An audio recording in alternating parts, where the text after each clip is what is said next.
Timber, Gyökeres, brilliant strike! ግዙፍ ነው፣ ጠንካራና ታታሪ፣ ጎል ለማስቆጠር የተፈጠረ ኮከብ፣ ፈጣን አይደለም፣ ግን ጉልበት ሲበዛ በሚጠይቁ ፍልሚያዎቹ ያለ ኳስም ከኳስ ጋርም በድፍረት መዋደቅ ይችላል። 6 ጫማ ከ2 ኢንች ይረዝማል። የመድፉ ሕያው ንጉሥ ቴሪ ዳንኤል ኦነሪ 14 ቁጥር ወራሽ ነው። 65 ሚሊዮን ፓውንድ አርሰናልን አስወጥቷል።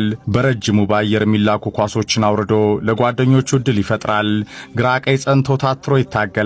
የጎል ዕድሎችን ካገኘ የማይሳሳተው የሞደርን ዴይ አጥቂ ነው።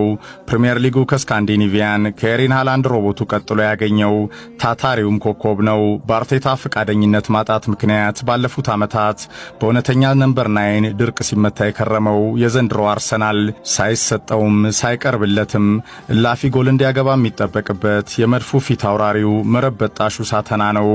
እርሱ እየደረሰ ከዋንጫው ፊት የመሽኮርመም አባዜ ያለበት አርሰናል የወሳኙ ሰዓት የድል ተስፋው የጎል ሚስጥር ነው። ሲቲን ለምኑ በፍቃዱ ወደ ሻምፒዮንነት ፉክክሩ የጋበዘው መድፈኛ ሳይሰጠውም እንዲያገባ ግዳጅ ያለበት ጎል ማስቆጠር ዋናው ስራ የሆነ መረብ በጣሹ መድፈኛ ነው። ቪክቶር ዮኬሬስ ይባላል።